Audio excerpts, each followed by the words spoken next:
Well, good morning, everybody. Thank you for joining us today for this presentation.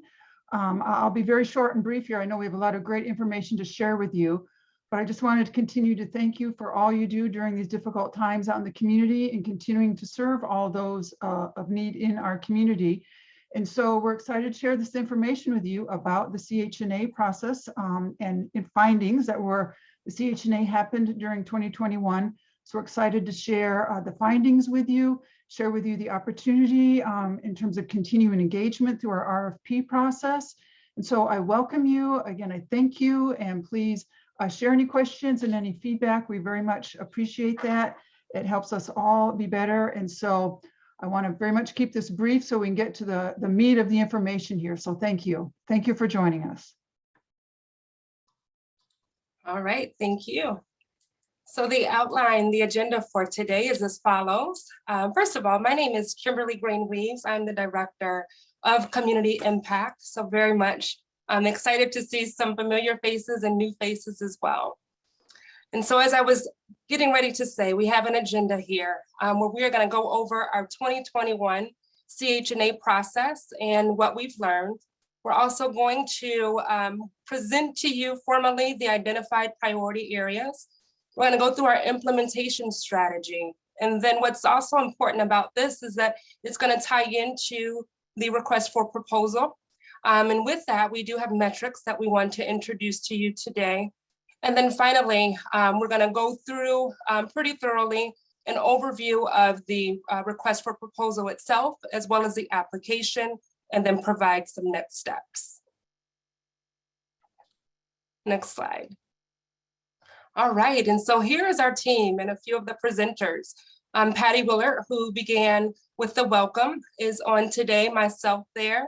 And then we also have Donna Dunham. Donna is a project specialist with us who is monitoring chat along with Lauren Squires. And then in addition to that, we also have Carrie Garden, who's our lead project specialist. Her and Lauren really took the lead on the community health needs assessment research. So you'll hear from them today. And then Emily Fisher, who you all know, if you're a current partner with us, is very much engaged with many of the programs. She has done a lot of the background and logistical work for today's presentation. She's also going to be presenting as well. Okay, everyone. I am Carrie Goddard, lead project specialist with Beacon Community Impact, as Kimberly just mentioned. I will say that I will walk you through now our CHNA process and some of what we have been through. And some of the process that we have gone through. So you will see our process here in a second. First, we conducted a key informant survey. Many of you were some of our key informants. And so these are how you can see some of the results that came out. The top health need identified by the key informants was around the area of mental health, substance abuse, and adverse childhood experiences, or mental health, suicide, and adverse childhood experiences. By far, that was the leading top health issue. In going down in next in order, economic stability, chronic disease, healthcare access, and educational achievement. And you can see there's kind of a stair-step pattern as they dwindle down. Our second part of our community health needs assessment was to look at secondary data.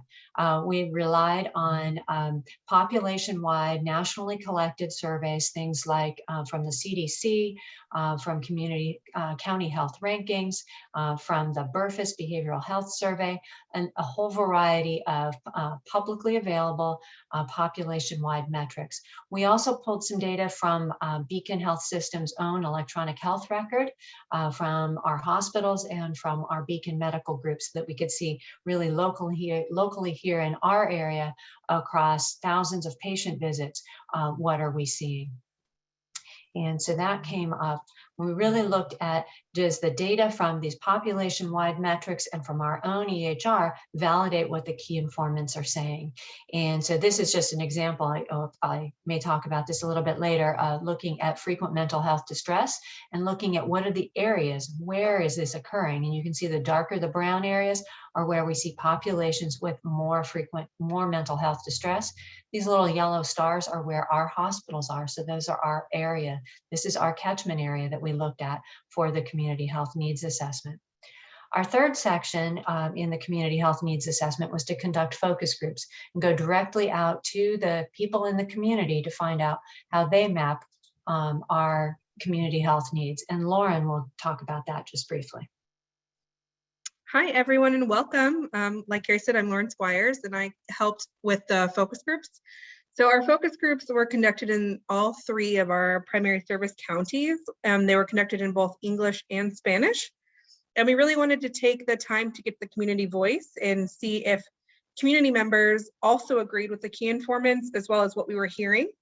And we had a lot of great success with those focus groups, and they really did map onto the areas that you key informants told us. So it was great to get both those serving the community and community members themselves to give us that insight. Okay, so those were our 3 parts. Started with the key informant survey, validated that with the secondary data, and then validated that, continued to validate that with the focus groups. So you can see here, we took kind of a graphical overlaying of all of them. And the top areas that turned up across all 3 areas, all 3 different data sources, were mental health, chronic disease, and healthcare access. And we looked at how healthcare access actually reinforces the issues around chronic disease, and that we heard from many of the people in the focus groups that because they didn't have a really good way to access the health system, either because they didn't understand how, they didn't have health insurance, there were lots of different ways, then they had a hard time managing their chronic disease. So the 2 are very tied together. So we took all this information and boiled our top priorities down to mental health and healthcare access, and primarily focusing on healthcare literacy. So we also looked at what are the areas where we need to focus when we need to focus with our most vulnerable populations. So we looked at the Social Vulnerability Index, which relies on measures of socioeconomic status, household composition and disability, minority status, and then housing type and transportation. Those are some of the metrics that build into it. So it really does focus also on people with low income, children, particularly children with single parents, and minorities. And again, you can see geographically where these populations exist, which you're all out there in the community, you understand already where they are. So now I'll hand it off to Kimberly to discuss our implementation strategy and how we're going to approach some of those health needs. Thank you. And so as Carrie mentioned, we went through a pretty rigorous and comprehensive process to identify the needs in the area. The next step as a part of what this all entails for us is to draft an implementation strategy. Our focus was to build on our strengths and also really elevate what it means to prevent disease and offer mitigation in areas where we can. And then collaborate both with beacon departments and community-based organizations, which is important. We really wanted to focus on integrating ourselves not only within our health system, but with community-based organizations. We realize that it takes all of us to really meet the need and to have the optimal outcomes that we hope to achieve. And then in order to do that, we want to make sure that we are not doing something to someone, that we are involving our community members, that they feel a part of this process. And so being real intentional about what that means. Next slide. And so for our implementation strategy, it was important, or it is important for me that we at least start before getting into the weeds of what those entail is really providing you all the framework for how they were set up. And so again, we're starting with our priority area. What area are we addressing? And then from there, we are going to or have created our strategy, which is really what is the approach that we are taking? I do want to pause here and say that in order to draft our strategy, there were many conversations with our executive leadership team, our hospital boards. We also met with various organizations to really think this through. So it wasn't something that we did in our silo. And then after identifying or determining what a strategy could be, then we really wanted to identify what were the things that we could focus on this year. And so we call those our initiatives. And so with those initiatives, then we established tactics, understanding how are we going to go about accomplishing the strategy that we've put in place or presented. And then with everything, we have metrics. And so metrics, I pause here to say, this isn't something that we're doing just for the sake of doing it. We really want to know, how are we progressing? This is also important because as a non-for-profit hospital, we have to report back to our state and federal government on how well we are doing on addressing the needs. And so the metrics allow us to do that in a concise and a comprehensive way. And then we really want to identify the target in terms of what do we want that number to be and by when creating or establishing those metrics. Next slide. All right, and so we get into the request for proposal. So as you are reviewing the requirements and deciding where you see your organization and where do you want to fit in, these are the things that I ask you to keep in mind. And so we've broken it out based on our priority areas. And so first we have here mental health, which has 2 strategies. And so you see the first strategy here is to build a self-healing community in Michiana with a regional community partner or with regional community partners using a shared ownership. Self-healing community is really a capacity building model that focuses on near science, neuroscience, epigenetics, ACEs, and resiliency.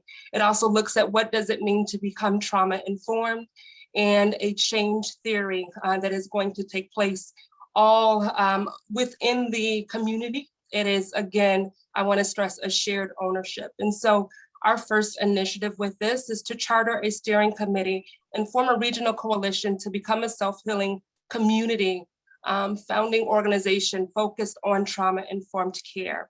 The tactics are here. So the tactics affiliated with the 1.1 initiative are to chair and operate a steering committee of unlikely partners across sectors and counties. I do want to stress again that for this RFP, we are looking at Marshall County, Elkhart County, and St. Joe County. And then the next one is to charter a regional coalition to be hosted by a community partner who will conduct regular educational and community collaborative meetings.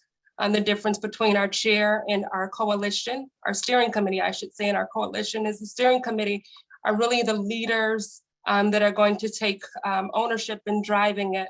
But just as important, we need to have the coalition to make sure that we have those cross-sector voices and community members who are very much at the table, able to influence the decisions that are being made. And then we want to provide an opportunity to educate Beacon departments to deliver trauma-informed care. And then finally, the same would be true for the organizations out in the community, really making sure, again, that it's broad as well as very comprehensive within the health system as well as throughout our communities. Next slide. Sticking still with strategy number 1, the second initiative is to provide educational resources to the community regarding the work of self-healing community through the work of early childhood services and the health and wellness team and our health equity and outcomes team. And so early childhood services, the health and wellness team, and our health equity and outcomes team are all teams within community impact. And so with the work of creating a self-healing community, we are wanting to make sure that we are just as embedded in the process and are able to help elevate the learnings that come out of that. And so we want to be a part of providing those educational opportunities just the same. And so the tactics that we have here are providing ACE interface presentations throughout the community, to also provide curriculum related to preventing more severe mental distress and maladaptive coping strategies such as substance abuse. We want to also establish an online community library for resources related to ACEs, resiliency, and self-healing communities. and become trauma informed, and finally promote the self-healing community as a health promotion movement through, it says here BCI's website. If it were a standalone website, we'd have conversations about that as well. Next slide. Our second strategy under mental health is to improve the show rate at behavioral health outpatient follow-up appointments after inpatient stays in partnership with regional stakeholders. We have had many conversations regarding this particular strategy. We know that within our region, there's about a 25% show rate. And so we do need to put a process in place to make sure that patients who are leaving our inpatient services are following up as necessary for their medical care. And so in order to do this, we want to use a lean process improvement tool to identify root causes of missed appointments and implement solutions to address those root causes. The tactic that we have here is to hold an improvement event with related community stakeholders. Here are just to name a few. There may be others out there, but we certainly welcome a conversation or proposal to support this effort as well. Next slide. We're moving into healthcare access with strategy number 3, and it is to build a strong community health worker presence in the Beacon service area with early childhood services and the health and wellness team. So again, we are recognizing that there are many organizations that have community health workers. It's important that we are present or available to those organizations to help meet the need as well. And so we have here our departments or our teams listed within our departments. The initiative affiliated with the strategy is to standardize the training and development of newly hired and established community health workers aligned with the training given by community partners. And so we want to make sure that we are consistent in how we are delivering those services. And in order to do this, the tactic is to build the training available on an electronic learning platform for CHWs. Another initiative is to develop and implement a referral network for specialized community health workers across our region. And so that's in Elkhart, LaPorte, and Marshall, and St. Joseph counties. And then in order to do this, we're going to establish and follow an action plan to develop the referral network for specialized community health workers in those counties. Next slide. Keeping with strategy number 3, we want to ensure that for the third initiative, we were able to work closely with physician offices. This one, we want to increase the health literacy, build protective factors, and increase resilience and provide resources to address social determinants of health. And so in order to do this, the tactic is then to deploy CHWs to physician offices. The next initiative here is to deploy community health workers to provide education to patients and community members. Again, making sure that our community health workers are equipped with the resources and tools that they need to be effective with sharing this information, not only with patients, but also throughout the community, but making sure that we're elevating social determinants of health, focusing on health literacy, and building resilience, which happens when we're able to work both with our physician offices as well as with the patients that we serve out in the community. And then this last tactic here is to deploy community health workers just the same. Carrie moves quick. Strategy number 4 is to increase health literacy in Michiana area through the work of early childhood services, utilizing the health and wellness team and community partners. And so in order to do this, we've identified an evidence-based curriculum called HEAL. And again, we're focusing not only on the community, but the organizations as well. And so this is healthcare facilities. These are social service agencies. These are businesses just the same. We want to make sure that they are all having conversations about what it means to be culturally competent when addressing patients and community members, and also how patients and community members can also advocate for themselves during appointments. And so in order to do this, we want to make sure that we're able to not only get trained in this evidence-based program, but also be able to implement it both, again, at an organization level, but also at a personal level. Next slide. So I've just completed, if you will, all of the areas where the $40,000+ award is possible. And so again, really focusing on mental health and healthcare access, as well as emphasizing health literacy. When we get into capacity building with respect to the RFP, this is where organizations have an opportunity to get funding for up to a year for $10,000 to be able to help with things such as training, curriculum development. This is also an area where a support may not happen or may not fall within the strategies outlined previously. However, there's still a necessary step that needs to happen in order to improve health outcomes. And so we offer this as a way to do that. And so again, really focusing on things such as transportation, if needed. And what I do want to stress here is that it is not meant for salary or for rent.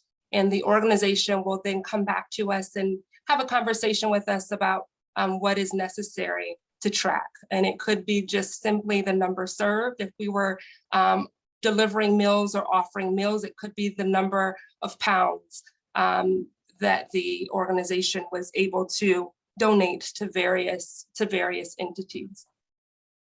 Next slide.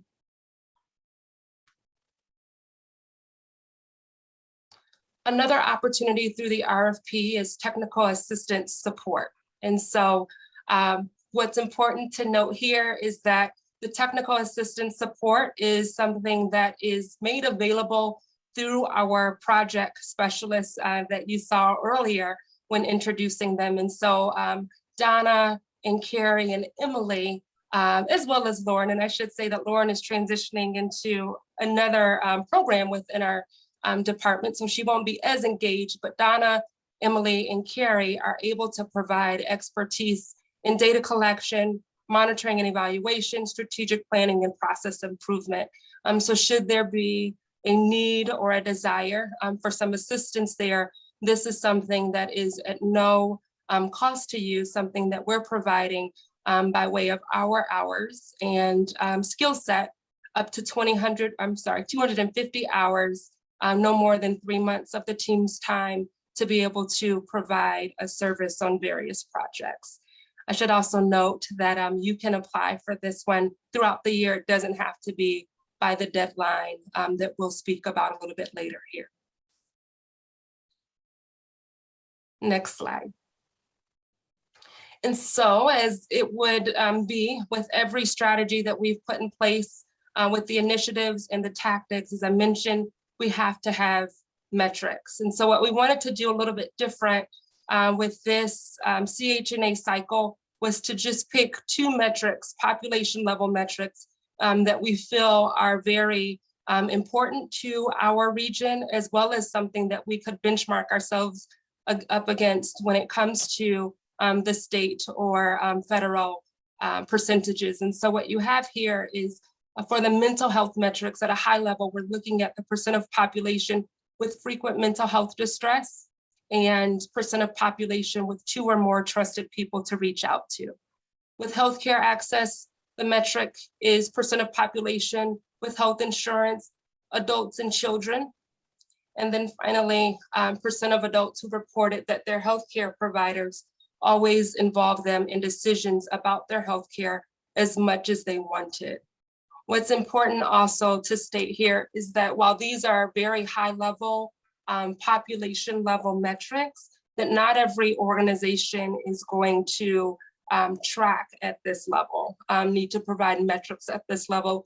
It's going to obviously depend on the program that you are implementing and what is applicable or most appropriate when tracking this metric. We should just mention here that this is ultimately where we're trying to be at the end of our 3-year cycle. And I don't think I've mentioned this yet. I do want to stress that the larger areas within our strategy, really focusing on mental health and healthcare access, is over 3 years. And so that is the level of commitment that we are asking organizations to really consider when applying at those levels, is to ensure that we are able to have the time necessary to see the change that we hope to see with the population level metrics shown here. And I think at this time, I will turn it over to Carrie. All right, thank you, Kimberly. I'm going to pause here briefly. Actually, I won't show that slide because it's really busy. Pause here briefly to say that there are a few questions in the chat. Kimberly, I don't know if Donna is answering a few of them here. If you want to take a peek at those, maybe I'll explain, I'll move on about the metrics, and then we'll come back and answer some of these questions that are popping up in the chat. So yes, thank you, Kimberly, about the metrics. These are high level, population level metrics. This is one of the reasons that we chose them, is that they are collected by national organizations at the population level. So we will, over years, and it does take years, be able to see these moving as we really focus our efforts in these areas. So we're pretty excited about that possibility. But we also broke things down to metrics at the level of each tactic. Now, I'm not going to read you every word on this slide, but I will explain what it is and then let you know where these will be available in the future. So we will make available to you, you'll see them both in the application and they'll be posted on our website. This top part of this graph here, you'll see are those same population level metrics. These are the metrics on in the middle column here. These are the targets that we're aiming for. And I pulled these off of, it shows the survey that it references. These are the targets either at the Indiana level, if we want to be better than the state of Indiana, or if we have just a national benchmark, then we want to be at least at the national benchmark. That's the target that we're aiming for, but it will show you kind of where we are. Many of these metrics we're able to break down currently for the data that's available down to even like the census tract. We can break it down to county, some we can get down to census tract, which can really help you as the community organization say, oh, here's the area, the population that we really need to focus on. And I know you're already familiar with that concept. For some of our other, for all of our other tactics, so we have a strategy, we have an initiative in the strategies in the purple raspberry color, the initiatives in this teal color, and then we have the tactics that Kimberly has just gone through. For each tactic, we have at least one, sometimes more than one metrics associated with them. And so you'll want to look at those metrics and say, oh, if I am an organization that's looking at one of these tactics, this is the metric that I'm going to be measuring. And then we have targets. I'll be honest, many of these targets we'll need to develop alongside with you to say, oh, yeah, this is what's achievable. We want a stretch target, something that you're going to work for, but something that would be achievable. So I won't walk you through all of them. We will make this document available to you, but I just wanted to show you how they're all laid out. So that's the concept behind there. And we'll take questions at the end. If you have questions, we can go back through that. So I'm going to move on now and back to Kimberly. Thank you. All right, and so request for proposal overview. The process here is designed to collaborate with partners to address the 2 priority areas. And we also want to ensure that we're able to align our partnership or our collaborative with the implementation strategy approved by our governing hospitals based on the needs identified.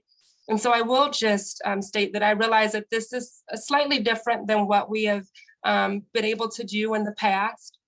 We have received directive from our leadership team here, our executive leadership team, that they really want us to do a deep dive when addressing these needs. And so that's why you see some of the changes here, a 3-year partnership collaborative rather than 1 year, or a way to tie into a strategy so that we're all trying to achieve the same things rather than having a program that's doing well, do something here and another program that's doing here. We feel strongly that together we can have a deeper and more lasting impact. And so with that, we have provided 2 options for financial support.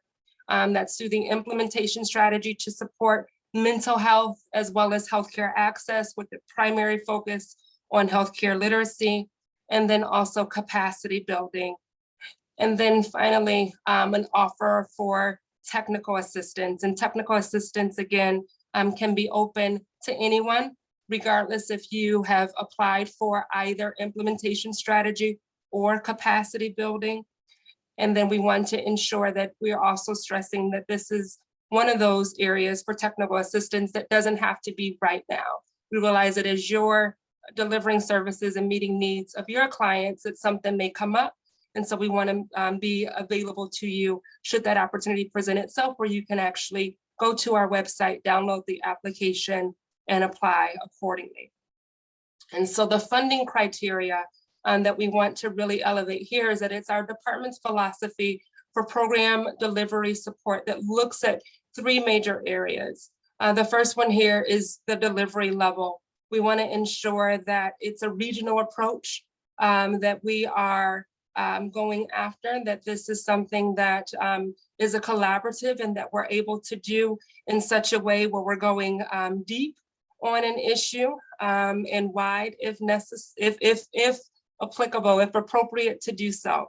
But we want to really look at, we've talked to you all about, or some of you, I should say, they're on the call, this may be new for others, this idea of a population health model, looking at awareness, knowledge, and action. Awareness meaning making certain that a health risk factor is certainly made aware, I don't want to use that word again, but made available or presented to someone so that they understand what are the risk factors with different health diseases. And we also want to, at that point, move you away from just knowing about it to moving into knowledge. So once you have once you're in the knowledge area, you're really focusing on building skills and ensuring that you have a gain in your understanding and awareness. And so we're able to track that accordingly. And then from there, moving into action. And for action, that's all about behavior change. So we just want to move the needle from awareness to knowledge in some of our strategies. And so hopefully that was shown throughout the presentation. The health equity approach is very important. We want to be able to address disparities in our community. As you all are aware, that was really heightened in the last couple of years. And so we want to do our due diligence, as you see now that our team, affectionately known as the outcomes team, is now the health equity and outcomes team, so that we're being intentional about creating access points and also ensuring that everyone has an opportunity to achieve full health potential. And then our reach, again, is within our 3 counties that we've mentioned, making sure that you'll have a strong proposal if you're able to think more broadly about who you're reaching across the region. And so that is still very important to us. And then I just have a note here that states that it's important to note as far as the proposal, or I should say the proposal that you will submit, that it is an online survey platform, which we'll get to in just a couple of minutes. Next slide. So the reporting requirements, should you be awarded for the implementation strategy funding, you will be required to attend orientation. We have it down here in February. We're hopeful that we are going to be very busy within the next month or so, making sure that we can review proposals, have those screened appropriately, and award notices are out. So we're shooting for the end of February for orientation. We ask that you attend at least 1 partner workshop. It is our offer to you in order to build capacity within your organization and ensure that if there is issues amongst our collective, that we are all able to address those gaps accordingly and even share best practices amongst ourselves. And then a little bit different for what we've traditionally done with reporting. I think this last year, if you were able to be a funded partner, you saw that we now have quarterly reports. I do want to note here that the quarterly reports are not all comprehensive report outs. It could be something very simple as tell us the number of clients that you've been able to serve within this past quarter. It is a rolling, it is a roll up type of reporting that our leadership team likes to see from us. And so we're asking our funded partners to help us with that. At mid-year and our end of year report, those are a little bit more detailed reporting requirements, but we're going to be sure that during orientation, we're able to sit down with you and go through those reports respectively so that you have all of the information you need in order to submit those just fine. For capacity building funding, we still ask that you attend orientation and that you too attend a partner workshop, at least one. And then you're gonna work with our health equity and outcomes team to develop a work plan for the funding. And it says here January through December. Again, just thinking long-term that this is a 3-year process. We realize that funding may not be awarded until mid to late February. So we'll adjust those dates accordingly, but we'd just like to know a little bit more about the opportunity that we have to help build capacity in and document that accordingly. And then ask for a progress report in June and then a final report in December.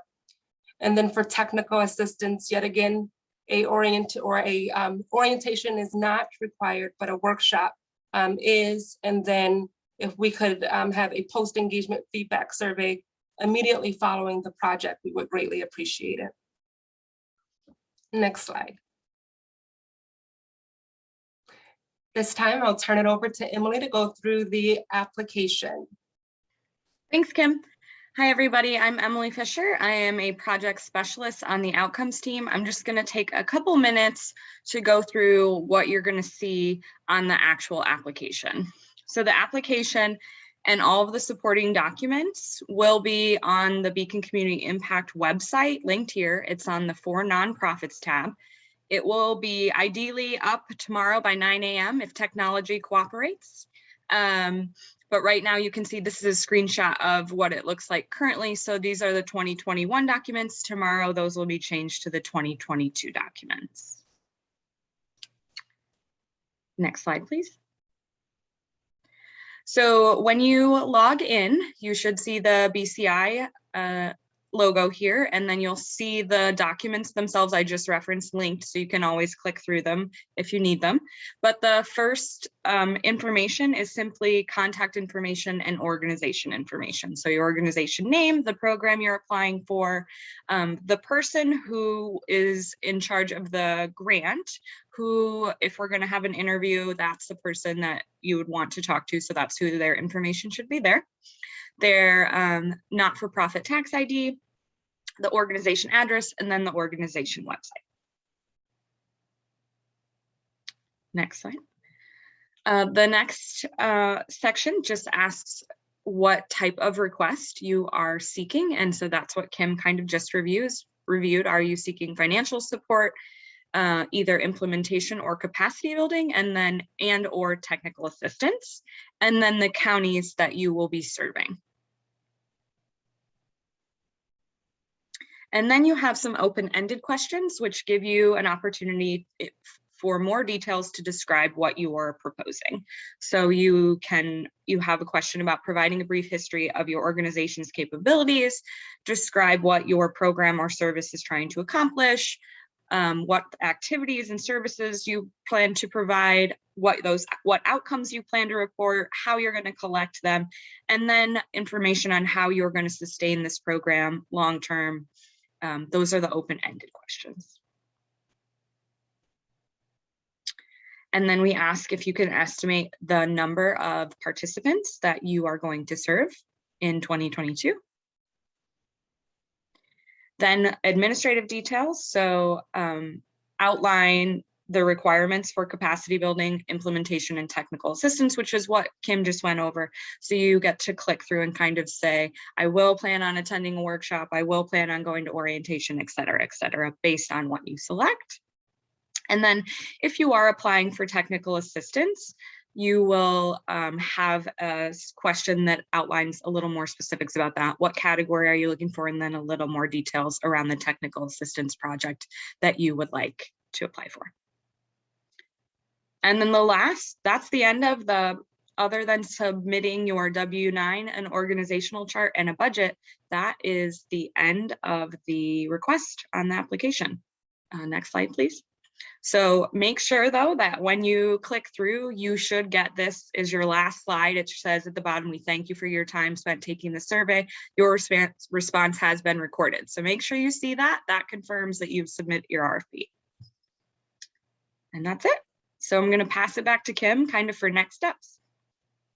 All right, so as we conclude the presentation and address questions, I wanted to provide you with what is going to happen next. So tomorrow, going live January 14th is the actual application.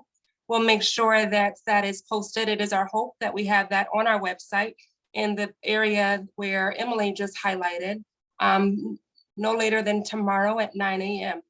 And that's pending any technical issues, but that is our hope there. And then following that, there's going to be a review of applications through a screening process with our BCI staff, as well as a advisory council that we are going to be looking to. There are going to be different stages in terms of the review of applications. After that first review, we are asking, or we're looking to see if applications will then move to that second level. And at that point, you will be asked to engage us with a virtual discussion so that we can ask various questions regarding your proposal. We want to understand the current state of your program and clarify any questions related to it.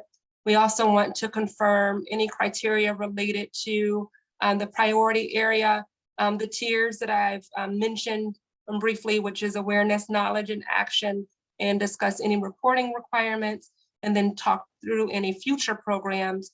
And then finally, answer any outstanding questions that you may have. More importantly, we just want to make sure that you have a good handle on ways that you feel you can best integrate into the strategy that's been presented today. We want to help you through that process. And then at that point, we will have a final approval, a final screening that everything will go through, and we'll make a final approval, I should say. And we're hoping again to offer funding mid to late February. And you will receive a confirmation from us. At that point, we will also issue a contract.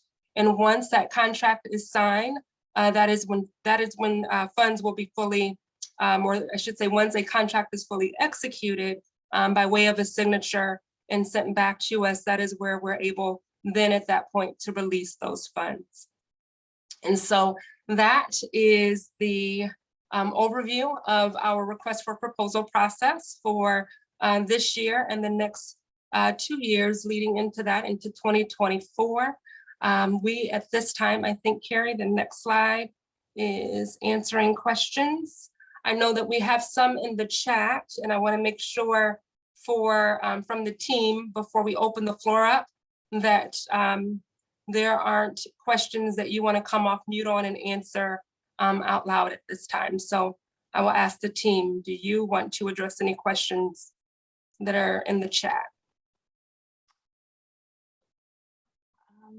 I think there's just a clarification for Maggie. I'm not sure what your question about how frequent is defined. Can you clarify your question? She sent me a message, Donna, but oh, she did. Okay. Yeah. Talking about poor mental health days frequency is my understanding. Is that correct, Maggie?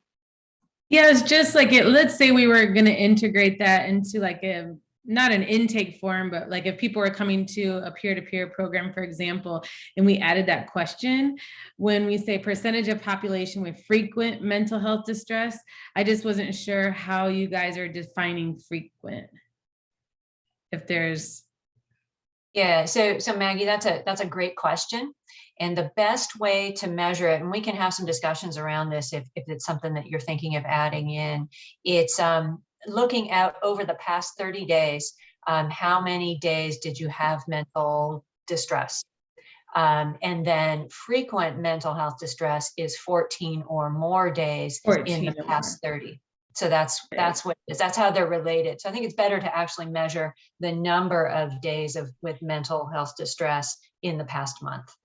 Perfect. That's what I wondered, if it was like within 30 days. So more than 14 is frequent out of 30. Yep. Okay. Thank you. You're welcome. Another question in the chat is regarding our CHNA report.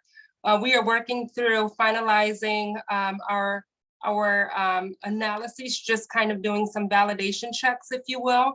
It is our goal to have that report made live through our website within the next week or two.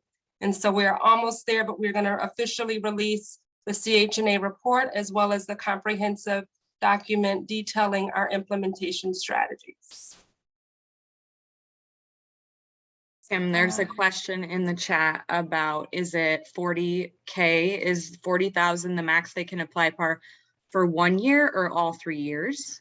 For 1 year, and then in the preceding years as well. So again, the focus here, the shift, if you will, over the years, and I believe back to where it used to be many, many years ago, is organizations were able to receive upwards of 40K. We are going that route again, wanting to do a more rigorous approach in addressing priority health needs and ensuring that we're able to show great impact. And so we felt that very necessary.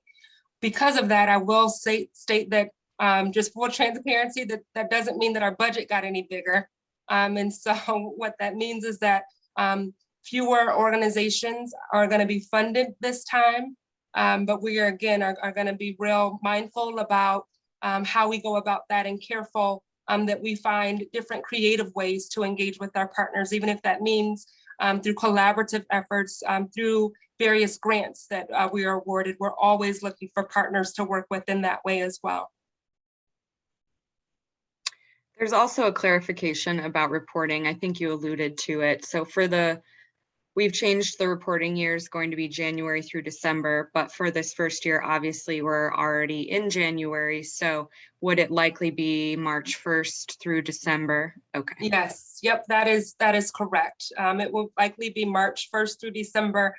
We needed an opportunity to get everything approved by our boards before we could move forward. So it shifted our time frame slightly. And so we'll make that adjustment for this year. And then for the next couple of years, we will go back to our normal reporting cycle. And we will confirm that once we have a conversation with leadership in terms of how frequent they're going to want a report out from us, if we can get back on a calendar year, or if they're going to want us to do more of a fiscal year based on the grants that we have awarded. We're going to go ahead, and yes, I am the contact. If you have any questions about this process, my email address has been dropped in the chat, as well as sent out to many of you. You will also find it on our website. So please do not hesitate to reach out to us or to me during this process. And then I want to open the floor up now. If you want to remove yourself from mute and ask a question, we are all here to answer. I noticed a question in the chat. Is there an opportunity to include supporting attachments for the proposal? Yep, so what I ask is if you do have additional supporting documents that you want to provide, if you could send those to me, and I'll make sure that they get attached to your folder. Are there any questions from the floor?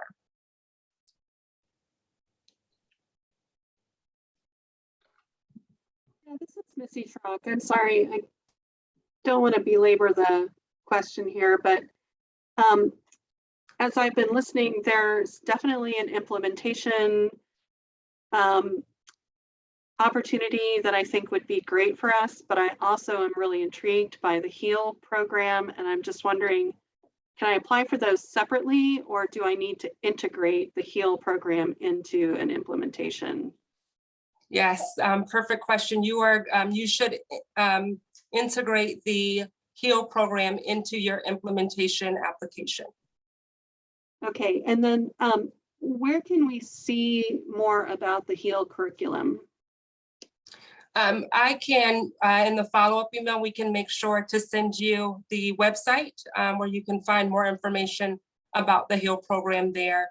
And then we right now within our department, we're identifying who are going to be our strategy delegates, if you will. And so after funding is awarded, we will also have someone internal within our department that you'll be working with to ensure that any other support that we can provide to you, such as with the HEAL program, that you're able to connect with us as well, including the public site that's available with that information. And it looks like Lauren just dropped the URL for the HEAL program in the chat.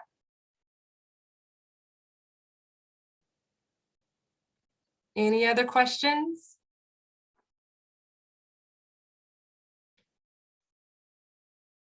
All right.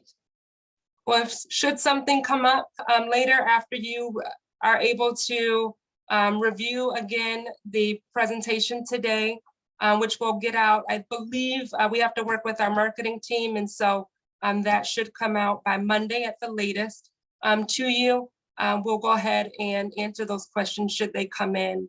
So just to wrap up, there are going to be a few documents that are going to be available to you through the application that I ask that you use as a reference while you're completing your proposal. One is going to be that strategy document that has outlined the initiatives as well as the tactics and metrics.